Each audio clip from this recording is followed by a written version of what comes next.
Arkansas duck season is 60 days, but it takes us a lot longer than that to get ready for opening day. For us, duck season doesn't just happen. We have 33 blinds on 8 different properties. Here on the East Coast, we're going over all the decoys, make sure they're squared away from the season before if they absorb some shot or if they just need a good painting. My early season prep is about 3 hours, maybe.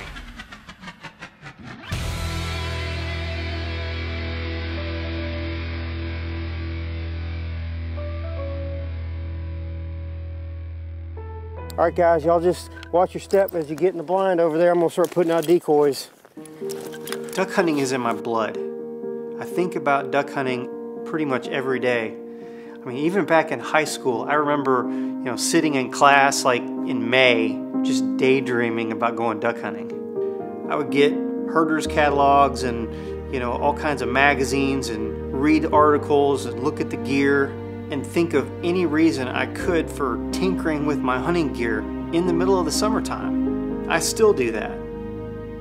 Duck hunting for me is everything that goes along with it, not just shooting at a duck. I'm interested in the property management part of it, fixing up the blinds. All of that is a big part of duck season for me.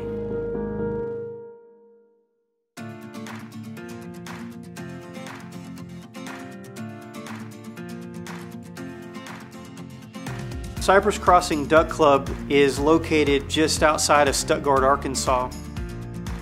We have a pretty big operation. We have 8 properties that we manage, and on those properties we have 33 blinds. Not to mention all the places that we have for layout hunts and places that we stand in the trees like in the flooded timber. For us, duck season doesn't just happen. It all starts the day after duck season when we pack up and clean up all the gear and blinds and begin the process of draining water off of our properties. So we're gonna go ahead and drain the water out of this rice field, and that way the farmer can go ahead and get it dried up so he can go ahead and get started with his farming operation. Throughout the spring and summer, there's property management that we do on our timber and moist soil areas. Depending on the year, there's something to do nearly every week for Scott and Colton. They fix roads and levees, controlling water, and fighting the beavers. Then there's the spots that we plant for the ducks. This past year we had a couple of our fields that didn't get a crop planted because we were fixing levees and doing other dirt work. So in August, Scott and Colton planted 3 fields of golden millet totaling over 200 acres. A whole 80 acres is solid millet, and as you can see, it's fantastic looking. I mean, it's one of the most impressive millet stands I've ever seen, to be honest with you. It's really, really nice.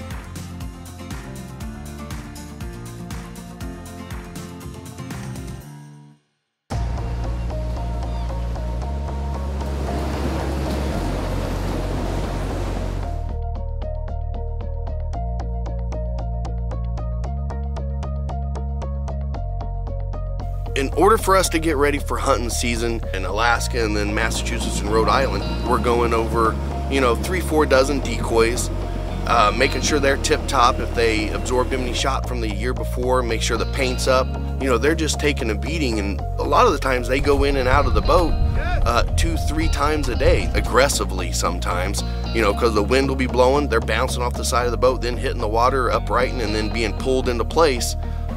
Big male. And kill him. Oh! Say a decoy's been shot horribly bad. We'll go through with mastic.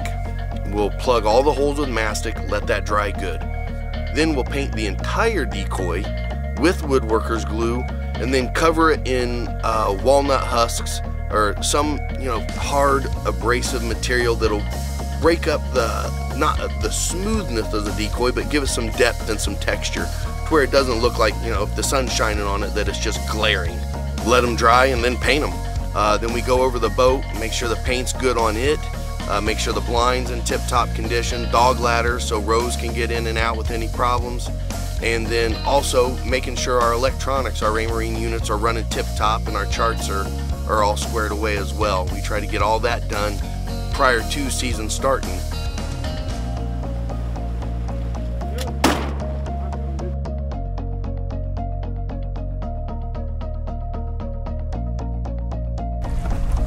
Good girl, Rose. Good girl. Good girl. The guys who have nice big decoy rigs all ready to go in their shop and prettied up from the year before, just waiting on them, yeah, that's not us. We're last minute pulling them out of a boat, trying to repaint them before we throw them in the water the day before the hunt. We're hunting in North Texas. This is the land of stock tanks and cattle field, which means that they are strictly built for one purpose only, which is to create a place where cattle can come to water. A lot of them are 3/4 of an acre or less. We don't live in the world where we brush blinds to the point where you can't see your eyeballs coming out of them.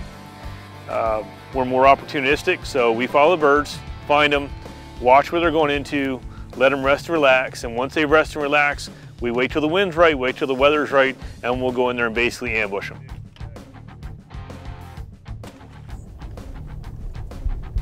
Kill it, boys. My guys come in from the East Coast, and the first time they sit in a blind with us, my blind's real simple. It's usually 3 pieces of rebar and a piece of net, right? It's a $100 setup, and I'm happy to have that $100 setup.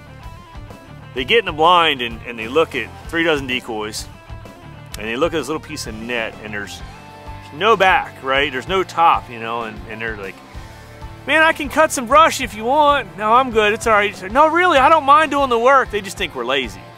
And most of the time the guys listen and say, okay, we'll just wait. You can hear the voice pick up like, I don't really believe you. Maybe I didn't just come with some guy who says he can duck hunt.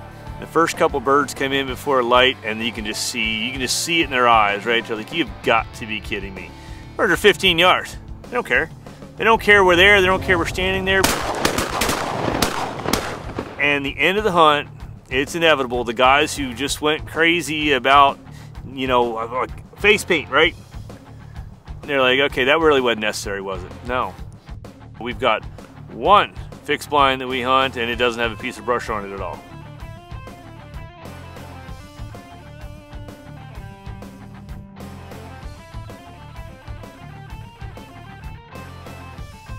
Then kill him.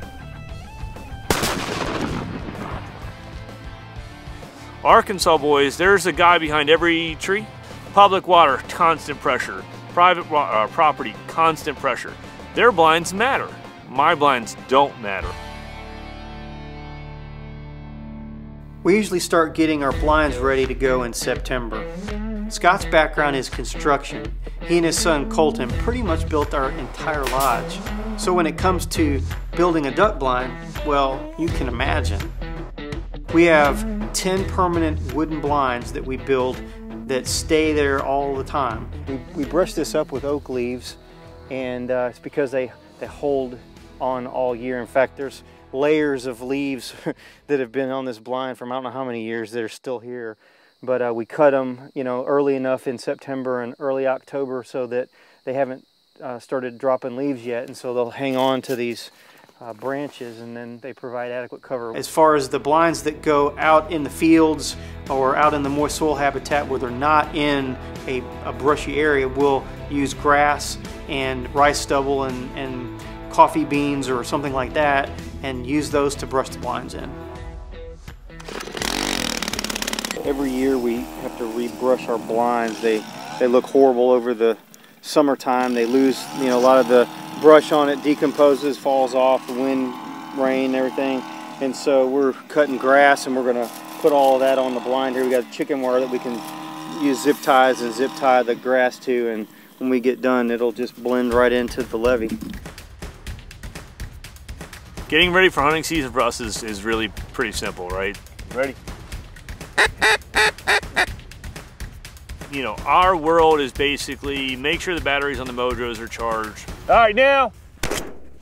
Make sure everything works, see if we need to replace something, make sure we can find some of our equipment. As far as the extra work goes that I had to do as a kid, where you're June, July, August, I'm cutting cattails, I'm mowing brush, I'm, building new blinds. I don't miss that at all. Opening day of the 2018-2019 duck season, my group hunted in one of the millet fields.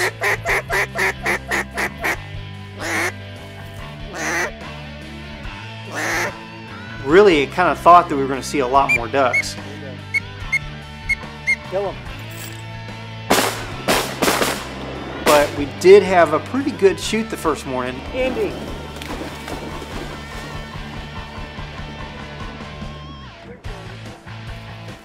That's funny. Love it. Kill those two right there.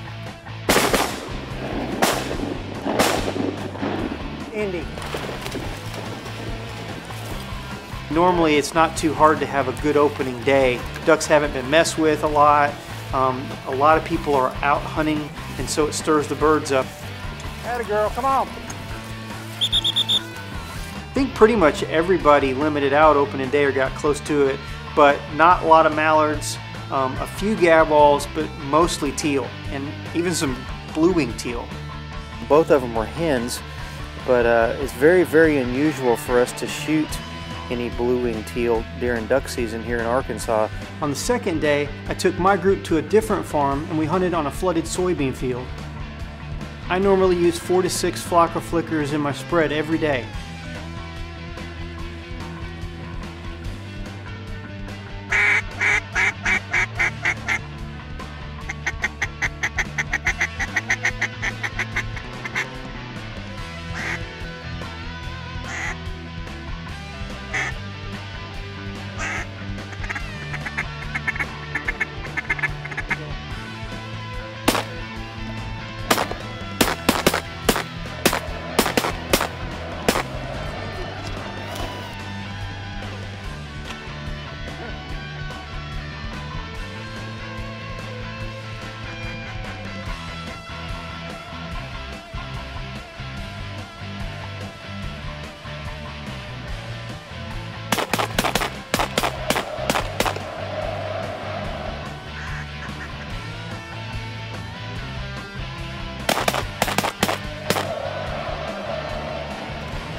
We had a really good morning. In fact, we were finished before 7 o'clock, about 8 or 9 minutes till 7. So I was like, here, less than a 45-minute shoot. Sit.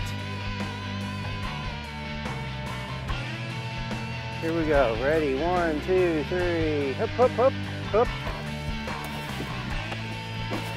With a good start and an opening weekend behind us, we're really hopeful that we're going to have a good season. Little did we know at the time, we might be facing our toughest duck season ever. Give us a like if you enjoyed the video, and make sure you subscribe to our channel and hit the bell notification button. Don't forget to do that. So until next time, I'm Joel Strickland. Good hunting and God bless.